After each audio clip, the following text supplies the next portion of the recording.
So we hit an exciting new milestone on this channel, on the videography channel. Those of you that are coming from my cooking channel, I'm mainly talking about the videography channel, although the cooking channel is also doing a very great job as well. And we're growing, we're continuing to grow. We're almost at 50,000 subscribers, which is like bonkers. So I did want to give you guys some background.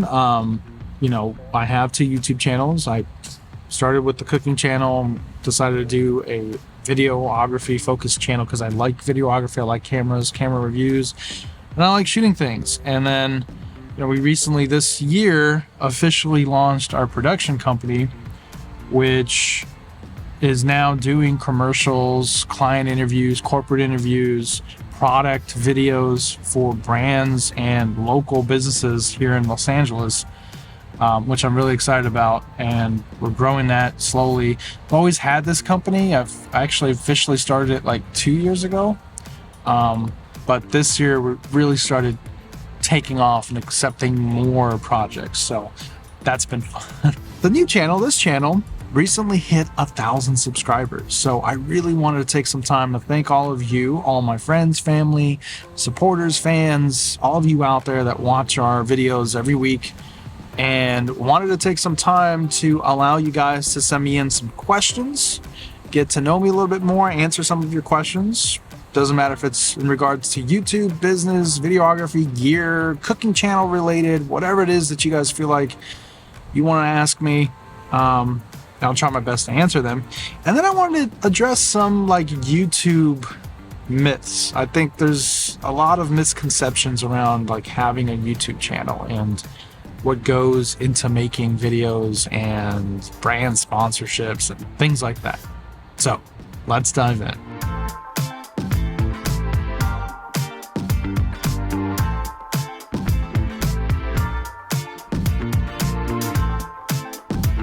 Okay, so let's start off with the whole YouTube misconception of like being a YouTuber means, I don't know, you're extremely confident, or you like to talk, or you like to put yourself out there, or whatever. It's actually quite the opposite, at least for me. I would say that I'm a pretty confident guy in general. I'm definitely kind of more of a pack leader than a follower, but I can also be like a lone wolf. If you throw me into a party and you told me ahead of time, like, hey, this party is really important to me, I really need you to like make a good impression, then yeah, I'll make a good impression, and I'll be that guy, and I'll socialize, and I'll talk, and, you know, crack some jokes and have a good time and all that. But, you know, if I'm not being told to do that and I'm not feeling it or whatever, I'm perfectly happy blending in, you know, in the crowd and just kind of doing my thing or finding my own fun. So I'm not necessarily a guy that likes to talk or likes to be, you know, the center of attention or like have the spotlight on him or anything like that. So I think that's like a kind of a misconception with YouTubers. Also, it's not as easy as it may or may not look to you. I don't know how it looks to you, but all the research you have to do, the script writing, the preparation, and then you shoot it, you have to edit it, and then you post it, and you have to kind of, you know, make sure that it's properly tagged so people can find it, has a catchy title, and then you have the thumbnails, and you have to make the thumbnails catchy and all that stuff. So it's not a very easy job. It can definitely be very stressful, and that's just the YouTube aspect. That's not even working with brands or sponsorships or anything else like that. Something else I want to talk about was sponsorships. So I think this is another misconception, but I think a lot of you out there think that YouTube, like YouTube itself, the AdSense, really brings in the big bucks, and that's just not true. Whatever you think I make off of YouTube, divide that by half, and then divide that by 6, and then subtract like 1,000, and that's probably how much I make. No, but in all seriousness though, you can't live off of AdSense. Like, there's just no way. You're better off just getting a part-time job. I mean, that's really how low it is. And the majority of it really, the income really comes from brands and really from sponsorships. And if you don't take on sponsorships, if you don't work with brands, there's no way you can fund your YouTube channel. It's impossible, let alone live off of the income. So I know a lot of you have a certain way that you feel about sponsorships and brands and all that. And I get it. I mean, I think I'm with you guys on a lot of it. I mean, I think a lot of YouTube is saturated right now with people just accepting anything, but they expose me to the product, and then I dive a little bit deeper and do my own research, or maybe rent the product and eventually buy it. So when we take on sponsorships, I do not take on anything that I don't believe in. Period. It doesn't matter how much they offer me. And for everything that I do accept, I mean, you guys don't see this because you guys don't see behind the scenes. You don't see the business aspect of being a YouTuber. I reject so many products, so much out there, so much money on the table, quote unquote, because I simply don't believe in the product, right? I mean, for every video that I take that's a sponsorship, I've probably rejected 5, 6, 7 other videos or brands or companies because just didn't make sense. Some of them are bad products. Some of it's just not the right product, right? Like, it's not something that would fit into the channel. Some brands that we've worked with have been an absolute joy to work with, and it's the reason why we keep working with them, because they are just organic. They let you make organic videos, and they want you to put your your flavor on it, on the videos, while still showcasing their products. And they don't tell you what to say or anything like that. I'll tell you typically the brand relationships that I take on and the expectations that I have, and the brands that I like to work with share the same relationship. So we just click. A brand will contact me. They'll give me an outline on features they want me to specifically focus on and showcase. So if we're doing a showcase video, for example, I think recently we did a thermometer video. Thermometer videos do very, very well. And the last brand that we did, I think they gave us a list of things that they wanted us to showcase that they felt made their product really stand out. And I think the main thing that they really wanted us to showcase was the high ambient sensor temperature range, right? That you can sear with it, and while the thermometer's still in the food. I'll give you an example of that. And that's great, One of the, like, for the cooking channel, the biggest thing that I get, that the most requested sponsorship that I get, is thermometers. Like, there's so many thermometers. It's so saturated. 90% of them are complete knockoffs of meter. And I'm being dead serious here. It's some overseas company that literally cloned the meter probe and the stand and the base and all that, and they just put their brand on it, and they want you to say, this is the best thing ever. Excuse me. And I've used it for all my videos, and we just cancel them out. We don't even talk to them. That's just making a knockoff, right? For the video channel, I get people that request us to do like drones, right? And they're knockoffs of DJI. Like, they are literally a clone of the Mavic, right? The Mavic 2 or the 3, and they just put their logos on it. We don't do that. That's a knockoff. We don't do that. But then you have some great brands, and I don't want to name drop, and I'm not trying to name drop. I'm trying to keep everything discreet, but they were fantastic. They would literally just give us the product and go, make whatever you want. Like, we really hope you like it. Make whatever video you want. I had to think of YouTube as a business. I had to put my business hat on. And if I want to grow this and expand it and get some help, I need to hire some employees. Well, you have to pay those employees. I can't pay people with free products, right? But yeah, I mean, it's not all glamour, right? I mean, there's two aspects of it. Yes, there is an influence, right? Because there's a sponsor that you're working with, and you want to continue a relationship, but you also want to be fair, and you want to be organic, and you want to be fair to your audience. And I'll tell you right now, that's always my number one priority. I mean, there's times when we've had brands send us something, and I'm like, hey, this doesn't work. Like, it's broken. And they're like, okay, like, that's cool, disclose it. Or, hey, you have a firmware issue. Or, hey, this light is overheating, or whatever. And they're cool. They're like, yeah, disclose it. That's fine. Like, that's a thing that we're aware of. Mention in your video. We're going to try to fix it. Perfect. I want to work with people like that. There's actually, I think it was a barbecue grill, a pellet grill, something like that. They sent us the product. They we had a deal to do a sponsored video, and in the middle of it, it wasn't working right. It was doing this weird thing where it shut down and temperatures were way off, and it's fine. Like I get it. We emailed them and we said, hey, it's not working right. Like we can't make a video on this, right? And they were like, okay, like that's cool. Send it back, and they're gonna contact us when they iron out the kinks. This was like three or 4 months ago, so they're obviously still working it because we haven't seen it anywhere else. Like it's not like they contacted another YouTuber or anything like that. But I respect that.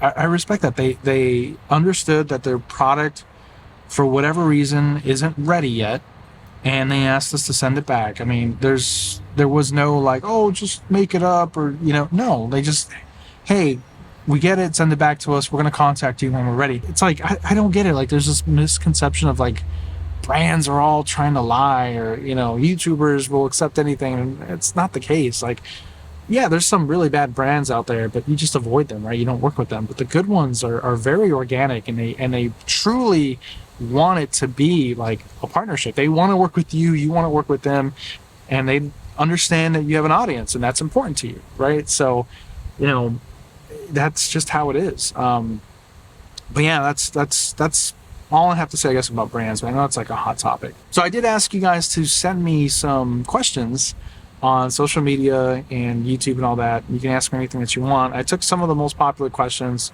and I decided we'll just answer them right now on camera.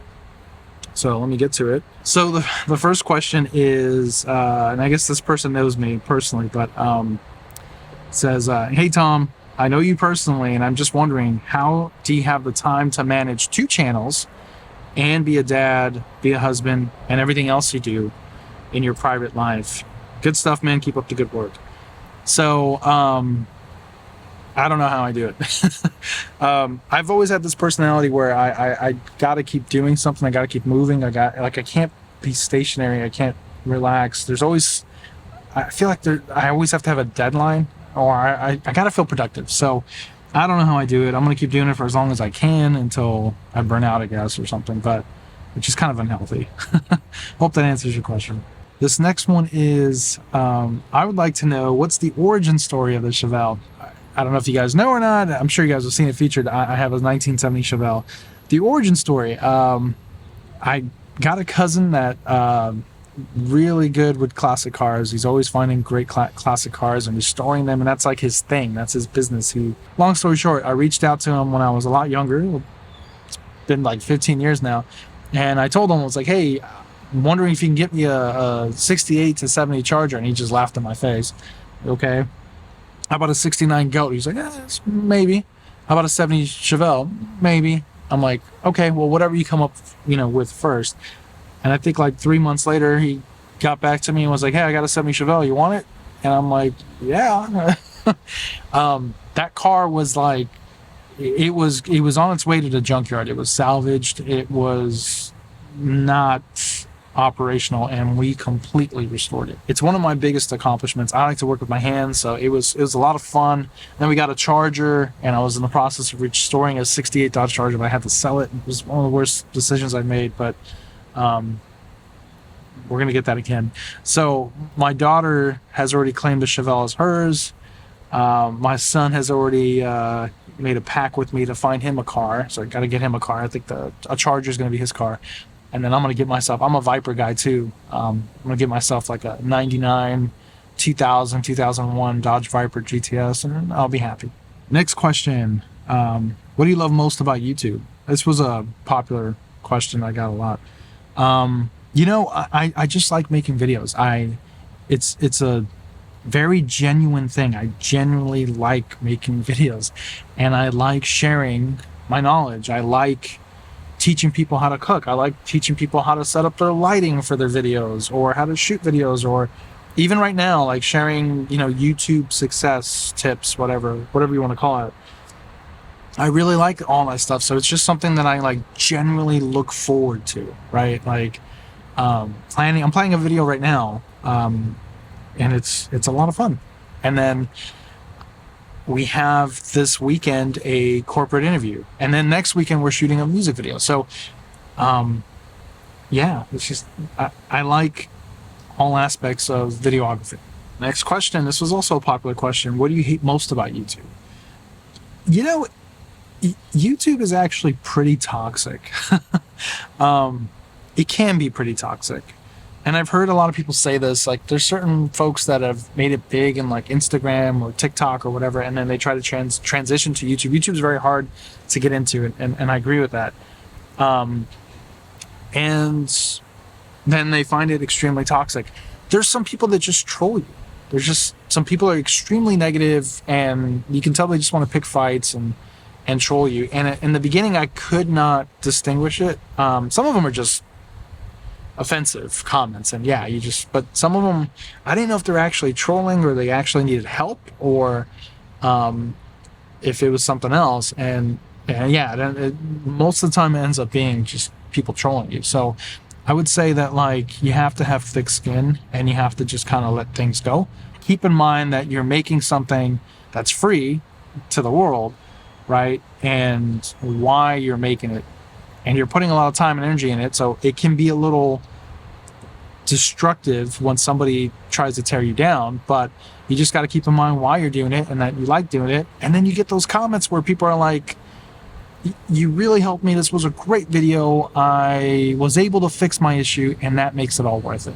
You just hit 1,000 subscribers. Any advice for an upcoming YouTuber? There's so much advice, and I might just make a separate video for this. This is my second channel. I learned a lot from my first channel. I think roughly it's a good idea to reserve about a year to hit 1,000 subscribers. I think that's organically, that's fine.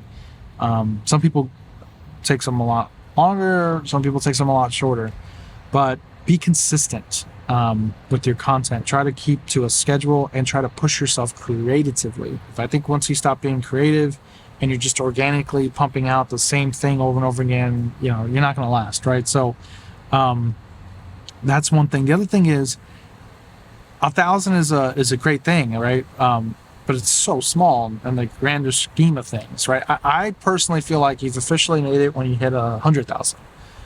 That's a successful channel, and I'm still working towards that with my cooking channel. I think we're at 50,000, but you know, my goal is 100. So set goals for yourself. It's true, like every milestone matters. 1,000 is a big deal, it is, and you may not feel like it. And then 10,000 is another big hurdle, then 50, then 100, right? And then you've officially, in my opinion, made it. Also keep in mind what you've accomplished. Like when I first did my first channel, someone put it in perspective for me. They're like, hey, 1,000 subscribers, you have 1,000 people in a room. Just imagine 1,000 people in a room and they all want to hear what you have to say, right? Or in the case of the cooking channel, 50,000 people in a stadium and they all want to hear what I have to say. So, you know, when you think of it like that, it's pretty cool. Next question, what's your personal setup for your YouTube channels? What kind of camera do you use? What kind of mics do you use? And do you have favorites, or do you have multiple favorites? That's a big question. I don't know if we have time to answer that, but right now we're using the Sony a7S III. It's my main everyday camera that I take with me for almost everything YouTube. 90% of the time we're using the Sony a7S III for YouTube, and then probably the DJI Pocket 3 would be the next camera for like vlogs and things like that. We're running the Sony G lens, the 20mm f1.8. Great lens, great for talking heads and vlogging as well. And then I'm running the Sony digital mic. I rotate through things all the time depending on where I'm at. If I'm doing the talking head inside, I'm usually at a 35mm 1.8 focal length with the Sony lens, and then I'll boom a microphone overhead. Usually it's the Sennheiser MKH50, but if you watch my videography YouTube channel, I feature a lot of the products that I use, and I'll show you guys some behind the scenes, so check that out. Okay, this really does have to be the last question because we are at 30 minutes. I still got to edit this. That's it. I know there's more questions and answers. If you guys like this video, send me some more questions. Shoot me some more comments, and I can make another one, or we can do a follow-up, or maybe we can live stream it where you guys can ask me questions live and I'll try my best to answer them. But this is getting pretty long, and I intended this to be under 20 minutes. That's not going to happen. Thanks for watching, guys. I'll catch you in the next video. Take care, everybody.